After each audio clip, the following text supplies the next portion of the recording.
Well, folks, welcome back to the channel. I have a big reveal. I've been working on this since April, and the summer is my race season, so this boat build has taken a back seat, and it's taken a while to get finished. But my personal Skookum RSRacecraft boat that I built this summer for myself and not selling it is finally finished, and I would like to share this to the world because I love it. I absolutely love it.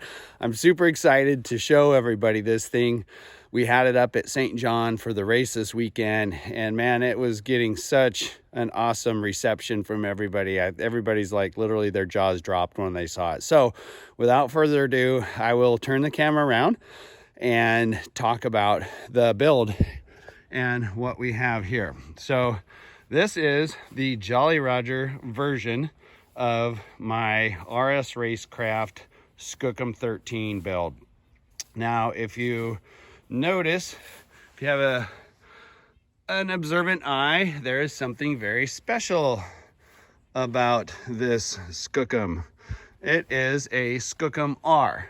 So the Skookum R is just a little bit more sporty of a Skookum, the Skookum 13. And RSRacecraft does not typically sell these as a kit. Ronnie, however, that he knows that I'm a racer and he knows I like to turn hard, and he agreed to sell me a Skookum R as a kit. They will sell these as a turnkey option, and I've seen some of them, and there's going to be one highlighted on a very next episode that is going to air, I believe, the 30th, by the Miniboat Mafia and their run that they did up on the Salmon River up near Riggins. So here is my Skookum. Here's my fancy swirls on the bottom that we talked about in the very get-go.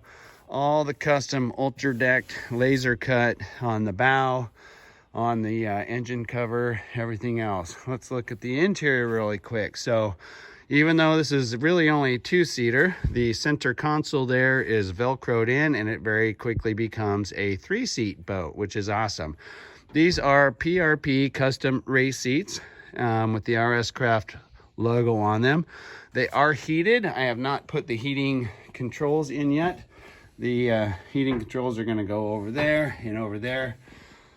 Let's talk about my dash. I like simple things. I'm very much use things hard. I throw ropes up under there. I'll throw my cell phone, wallets, empties, whatever you can goes up in here.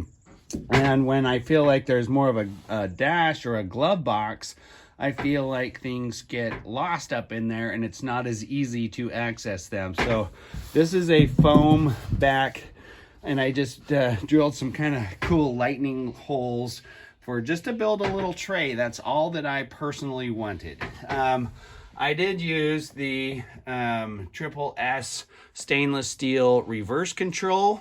However, on my steering wheel, you can see that I have controls for my trim.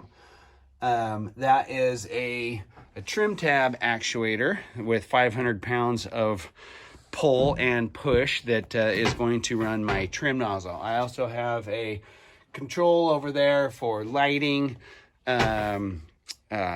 heats, nav lights, bilge blower, extra bilge pump, etc. So let's get into the beast that lies within, if you will. This is very much an RSRacecraft bilge with their fuel cell, their billet fuel cap, their fuel ring adapters to fit the Yamaha the sending unit and pump combo.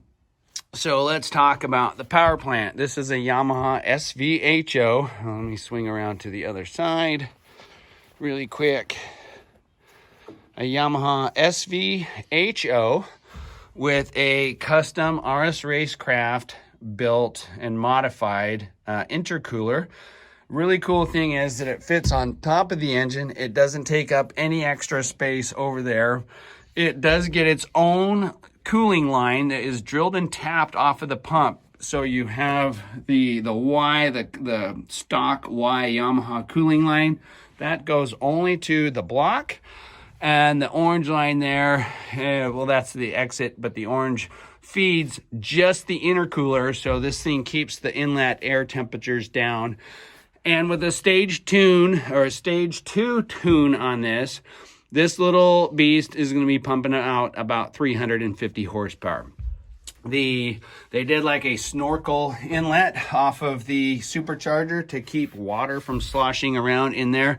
I'm eventually going to build like a tray in here to kind of keep the keep your goods a little bit more separated from the engine and water sloshing around or whatever the case may be. I did a dual bilge. There's one on each side of the pump, and that is the beast of the motor, the power plant here. One other thing, I do a couple things I need to change. These are actually too strong. I can't remember if they're 30-pound struts. This thing, it's super, super stiff. The good part of that is it's never going to fly open on you. But I'm going to get some softer struts on there. I also this is my first boat build with the stomp grate. Excited to run that. The continued Ultra Deck custom laser cut with the RSRacecraft logo and stuff on there. They normally put a handle on this section. I personally, when you get stuck, you typically want to lift up on the stern and get the weight off of the engine side of the boat, get it into the water and push. So I found having handles back here, if you're wading in the water and say 3 or 4 inches of water, it's much easier to lift from back here than having a handle on the side. So that's why I opted to put my handles. So you could honestly put 2 people on each side, or at least 1 person on each side, and get some really good lift and push to get yourself off of any gravel bars or whatever you may find yourself on. Again, the Jolly Roger logo, love it, love the skull. And what's really kind of cool, I don't think the camera's really picking it up. In different lighting, this section up here, there's almost like a green tint to it, which is kind of cool, just because there is so much color in this boat. I absolutely love it. I love the graphics. Yeah, totally stoked with Jordan's work that he did in designing this thing and actually installing the graphics. So that is my big reveal. I can't wait to get this out. I got to rebuild the throttle cable. That's it. This boat is going in the water, so stay tuned for more videos of that. Just was super excited to share this. Thanks for watching.